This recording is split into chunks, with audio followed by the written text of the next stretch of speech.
Okay. I think we're off to the races. Hi, All everybody. Right. Hi, everybody. It's your Vitality Project tonight, and I've got my dear friend Doug Prater with me, and we are just kind of working out some little glitches here that go with the territory, he tells me. Okay, let's see if that works. I think we're in business, so good. Our topic tonight is how to zero in on challenges to recovery. It's part and parcel of virtually my entire day, every day in the work that I do. Plus, both you and I are committed to coaching and also to our own recovery. And so I just wanted to open the conversation to look at it. I suggested some things in today's posts around the mask that we present to others, the shadowy parts of ourselves that we hide behind that mask. But I'm happy to go kind of wherever you feel inspired, Doug, and I'll just join you. So any thoughts in terms of challenges to recovery that come to your mind? Yeah, there was definitely a lot that you sent me in the post today between these different topics. We could go on for hours and hours, and it would be a lot of fun to do that. Thank you. Thank you. Yeah, absolutely. I guess I'd love to talk about the shadow and the mask we wear. But before we get into that, I want to acknowledge that one of my favorite things about what you're doing here at the Vitality Project and with the project that you're working on now with 𝗭𝗲𝗿𝐺 and everything else is this really practical focus on doing exercises. It's thank you. Such an important component of this to actually have things to do, to sit and do these exercises and write it in a notebook and do this active work. It's one thing to sit and talk and discuss ideas and learn some concepts, but this practical application step that you seem to be so focused on here is just one of the most helpful things. And so I really want to acknowledge and give my praise to that. That's always one of the most important parts of actually making this work stick. Yeah, it's much appreciated. You know, I reached out tonight just before our podcast. Tomorrow morning, 𝗭𝗏𝗏, who you know, 𝗭𝗏𝗏 is joining us from Berlin. It'll be her evening, our morning, and I proposed the topic to her would be on how to establish successful recovery practice. And that's the title, is what can we do to develop practices and instantiate them? They become regular or habitual to where that becomes the baseline for our recovery. You and I have been in so many conversations, Doug, you and I have been, as well as with our dear friend John Dupuis, and you mentioned 𝗭𝗲𝗿𝐺, the whole, and Nadja Lind, who's associated with you and me and John. All of us are united in that, it's what Ken Wilber calls the injunctive strand. It's not enough to believe. For example, I could read the 12 steps out of the big book, and I could read that and I could assent to those. I go, those are nice concepts. But as Ken Wilber says, and John picks up on this in his book, Integral Recovery, that if we don't turn those into injunctions in terms of what we do, then it just remains a nice abstract idea. Right. Well, and not only that, but you solve for me what has been one of the most difficult pieces of this, which is that I'm pretty good at figuring out how to do a meditation practice or, how to take care of my body and my diet and my sleep. There are a lot of different practices that are incredibly helpful that I'm pretty good at figuring out. I would agree. The psychological exercises, the shadow exercises, the really drilling down into what are some of the things that trigger me and how do I notice my body responding and what are the particular barriers and pain points and beliefs and requirements that are holding me back. Figuring out the exercises to do to get into that was always a challenge for me. And you're just... Thank you. So I really appreciate that. Thank you, Doug. Let me respond to you. Something that comes up as I listen to you. First of all, of course, I really appreciate your affirmation. Thank you, brother. It's much appreciated. And we're kin this way. Both you and I are wired to really to build these practices into our daily schedules. I've heard this said before in the early days of my own recovery. That people would refer to what we're talking about directly or indirectly as overthinking. You're overthinking it. And I remember, I mean, part of what they're speaking to a psychologist, so it's like it's probably not going to land favorably for me. But if anything, I think what can happen is that we can risk underthinking.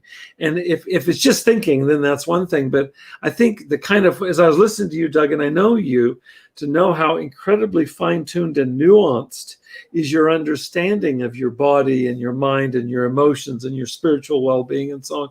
And if anything, we under-process or under-reflect on that. And so I think you could really risk erring in the direction of over. I don't like the word thinking because it can get a bad rap, but I think you know what I'm meaning by it. But it's just like the process of self-reflection and self-inquiry. You can't do enough of that if you really want to build a solid foundation for recovery. We have these 4 groups each week that meet as part of your Vitality Project, and I met this morning with our regular Wednesday morning group. These are all online, and one of the things I stopped and I said to the group is, I think it's my version of what you're saying right now to me in the context of your Vitality Project. I'm so appreciative to be with individuals that, to a one, highly value bringing what we're talking about into their daily lives, and then openly and honestly, vulnerably talking about it, and the level of just fine-tuned self-awareness.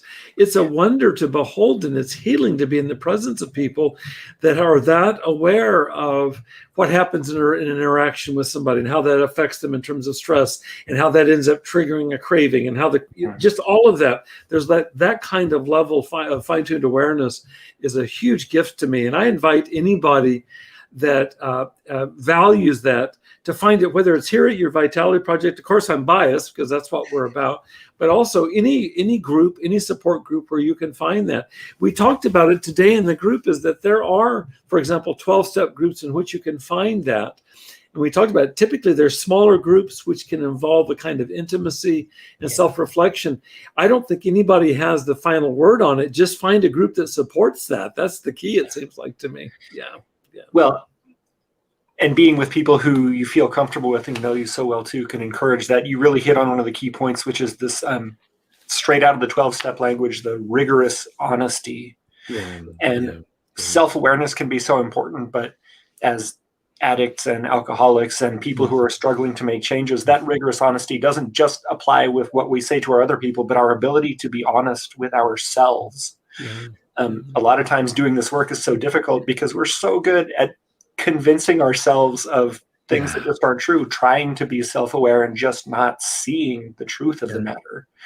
And so that without that self-honesty, if you're self-aware of your own BS without realizing that it is, then it doesn't get you anywhere. And so really finding people to connect with and talk with who will call you on your stuff is such a critical component of this too.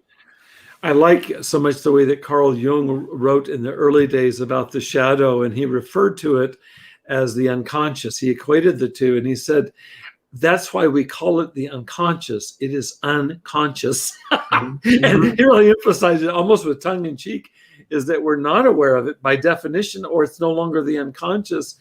And he and his primary disciple was another Swiss psychoanalyst, Maria Louisa von Franz. She wrote a lot about this, is how we find out about our shadow is in relationship, is in interaction. It's in an interaction where you can look at how you projected something onto somebody in real time and then slowly withdraw that projection and own it. And for some people that can do that on an island, good for them, but I don't think that most of us can. I don't think that Jung thought that way. It's the shadow, it's the backside of myself. I can't, if I turn around to see my shadow just got behind me. And so there's no way to kind of triangulate it. So you really need other people. So that's the value, just like you're saying, that's the value of being with people like you, Doug. We have this in our relationship where there's a kind of transparency, it always has been, where we can do that. There's a certain kind of, it's countercultural. Well, it's counter my culture. I grew up in Texas, and I don't know, maybe there's some state in the United States or some country in the world where people talk about their shadow, but I was trained from early on, you do not expose your dirty laundry to anybody outside the family. And inside the family, what we'll do is we'll just shame the shit out of you for having that shadow. And so it's very much contrary to my own background. And I'm teasing about it. I don't think it comes easy for anybody, is that all of us struggle with this. And so to find a safe sanctuary for that, which is what any self-help support group worth its salt offers, is gold, it seems like to me. Right. Yeah.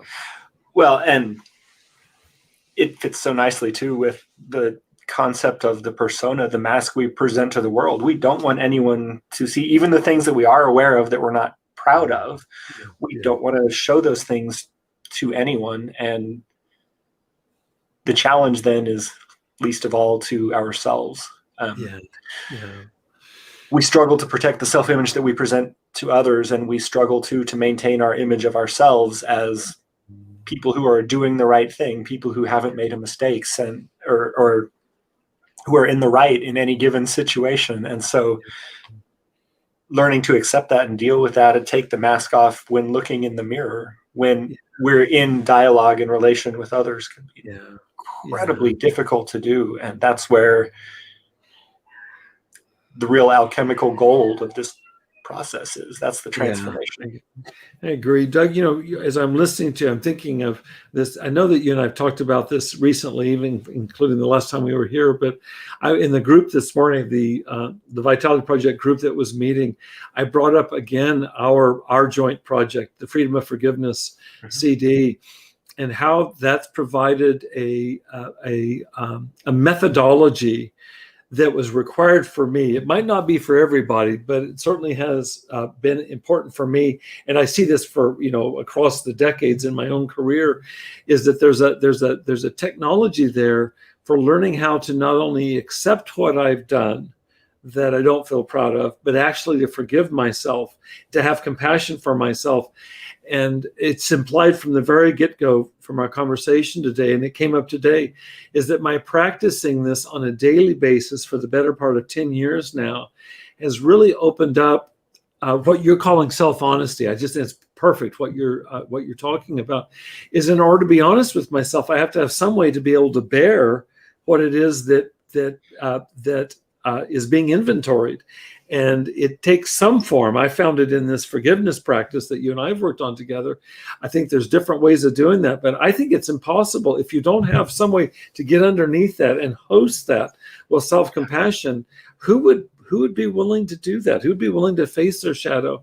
This morning, as I was in my quiet time, I did something I'd never done before. I started off with a single individual, but I came up with 10 significant male figures across my life, all of them old enough to be my father, or in some cases my grandfather, and to be able to be with the incredible sorrow I have for pain and disappointment I caused them. Most of them have passed at this point, and to have some way to be with that, and at the end of the exercise to actually feel their compassion and even their peace and even their joy for who I am becoming right now. That's extraordinary to me. It makes me actually look forward, as perverse as it might sound. It makes me look forward to visiting that shadowy piece again, because it's been unexposed. I've never done this particular piece of work before. I've done it with individuals, but it was the whole kit and caboodle this morning. It's like the 10 most significant father figures in my life, and how grateful I am for them, with their limitations included. Sure. And also, can I bring my limitations to that whole group? And that was only possible owing to this forgiveness practice this morning. So it continues to unfold, Douglas. Yeah, that's the amazing thing about this, is the way that the layers continue to peel back, and there's always another one to find there. That's a powerful thing to reach into, to go back and come up with this whole group of people. I'd never done it before. I can't even remember now, because the experience was so huge for me. But I was starting with one. When I do the forgiveness practice, I don't know if I've ever told you this. I might have told you before. I never do 2 of those in one day. They are so major for me. I've tried it, and it doesn't work. It's just like I have it in me to do 1 of those a day. I do one virtually every day. And another thing I've never told you, because I've never told anybody, I've never have done a collective one like this. This was completely like backing into it. In fact, there was a good part of me that, no, Bob, let's just do one at a time. And there was something that said, I think you want to be with all of these people. Now, Doug, I didn't know there was 10 people. I just started thinking of the people starting back in the 1960s through the 70s, the 80s. And in each decade, there might be 1 or 2 or 3 at the most. And at the end of it, I was interacting with each one of them. Doug, I was doing each of those strands and each part of those strands with every single individual. So you can imagine there were 10. Well, I ended up counting at the end. There happened to have been 10. I wasn't aiming for that. That means if there's 3 strands of 3 parts, that means 9 data points per person. That's 90 visitations this morning. Oh, yeah. And probably took me 5 to 10 minutes. I mean, it wasn't a dissertation. It's just like bam, and it was like, but it was profound. It was profound. You can tell because I'm bringing it to you tonight. Yeah. So it's like amazing how it continues to kind of reinvent itself. I'm enormously grateful for that. And part of the shame I've borne is that some of these people have faded from my life. Most of them have passed away, but they faded at different points because they became less relevant in some cases, and that happens in life. They became less a source of sustenance. And in other cases, I was just too damned ashamed of myself. Right. So there's a real unfinished loop with every one of them. That was the significance of the exercise, is I was coming back and facing each one of them with gratitude, with amends, etc. And there's more of a sense of completion. I know this will come back to visit again. Might come back to visit tomorrow, but I'm so grateful to have a means to do that. And I would not be able to do that were it not for this practice. And of course, whether they can see you, whether they're even still living or not, it is an incredibly valuable thing for you to do. And the thing that strikes me, something that you probably have had to work into and has continued to expand for you over the years, I know for a fact this was the case for me, is the openness and the sincerity with which you engaged the practice. Not that I ever entered into it with the intention to be insincere, but there's an openness and a depth that only comes through practicing it and getting comfortable with it. It becomes easier to do the more I do it, and I allow myself, am able to allow myself to feel all of that more sincerely, and there's no substitute other than that repetition and a willingness to explore, and a willingness to be vulnerable in that space with myself. It's beautiful. It's beautiful. I heard this, and I think it's apocryphal. I'm pretty sure I didn't hear it from you, but I might have. I'm not sure it's literally true, so I'm just going to state it as apocryphal in a sense. I like the way that Joseph Campbell talked about myth. He said people will take a myth and they'll think it's since it's not literally true, it's less important. He says, actually, it's more important. Yeah. Yep. So this story I'm going to tell you is more important. It's a story about Stevie Ray Vaughan. John Dupuy is, wiggling somewhere as we're talking about this.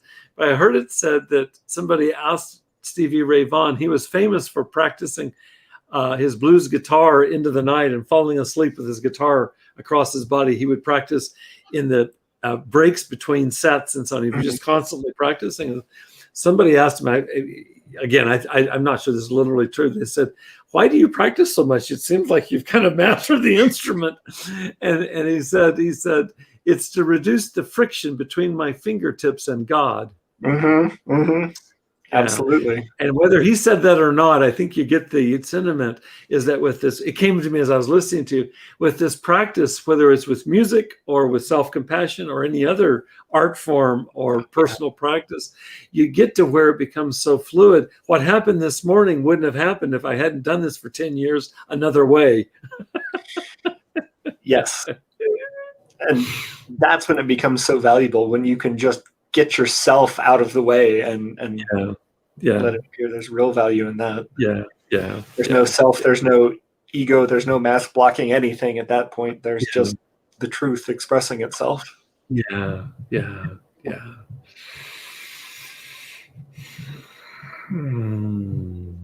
have just a couple minutes, and I'm just interested if there's anything else you want to say about your own process, we've been talking about persona, we've been talking about shadow. I encourage anybody to review today's post and the video that goes with it, talking about challenges to recovery. Any comments at all that come to your mind? Yeah. Well, this shadow work certainly takes a lot of courage. Exposing yourself to yourself, exposing yourself to others going through this process, and it is precisely the inability to sit with that is one of the biggest triggers for relapse, and always was for me. The inability to bear the shame of what I was unwilling to face. I know exactly how to make that go away, and so this is just absolutely critical as a practice. And that's why, again, sitting and doing this work with a pen and paper, with the Freedom of Forgiveness CD, with a dialogue with another person or in the group is just such a valuable piece of this puzzle. And of course, it fits together so nicely with all the other components of practice. This is all easier to do when you are well rested and well nourished and have the right neurochemicals flowing from exercise or whatever the case may be. But I was reading an article today. I think it's just come out in Rolling Stone magazine, and I read the whole article. It was online, and I subscribe to Rolling Stone, so I'll be getting it. But it was an article on Patrick Mahomes, the quarterback for the Kansas City Chiefs, and it was detailing his commitment to health in every sphere. It was a very long article, and that's what it was about. And I would never have thought it would connect to our conversation tonight. But, the argument that you're making, and I know you're deeply committed to this as much as anybody I know, Douglas, is that the reason for the season, the reason for the commitment, if you're Patrick Mahomes, he's in his fourth year in a career that he wants to be long, and he wants to contribute. And the level it's really extraordinary. The level of his conditioning at every level, exercise, sleep, diet, all of that, you can imagine he just signed a contract for $500 million with the Kansas City Chiefs. It's the highest contract in history in athletics, and I think he's donating about half of that to his conditioning program because it's so incredibly intense. It's really remarkable. And having said that, he's talking about wanting to operate at that 99.99999 percentile. No, it's extraordinary, and I wish him every success in that.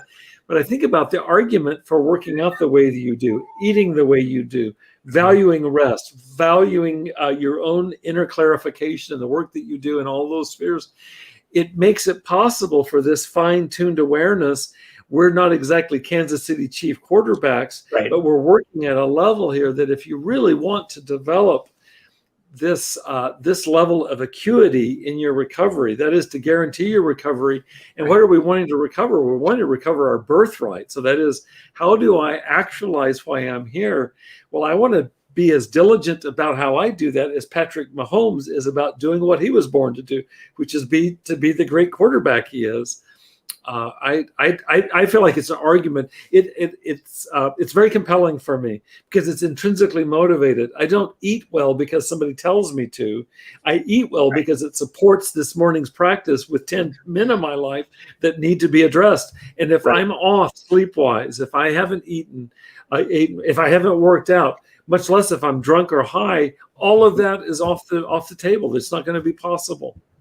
Well, all those things are so profoundly important in the prevention of relapse too. When we're talking about stress, mental stress and physical stress, work stress, relational stress being a number one trigger for relapse, and our ability to mitigate that, to recognize what's going on, to be able to make the right decisions, or even see what the problem is in the heat of the moment, the ability to take ourselves out of red alert mode, the ability to do this work in the first place that is going to keep us sober is so much easier when everything is working the way it's supposed to. And with a brain and body that's already damaged by years of use in some cases, we have to do, we're coming from behind and have to do everything we can to get these systems that are so critical working the best that they're able to. And again, not the level of elite Kansas City Chiefs quarterback, but in terms of return on investment for me, it's been by far the most effective thing I've found. Yeah. Thank God for neuroplasticity, right, Douglas? Right. Yeah. Or for resilience, which is, is that it's amazing how resilient we are if we can begin to get the ship turned around in terms of sustained sobriety. What's possible is its own reward, and I'm grateful for that. Doug, thank you for being here tonight. As always, it's a pleasure to be with you.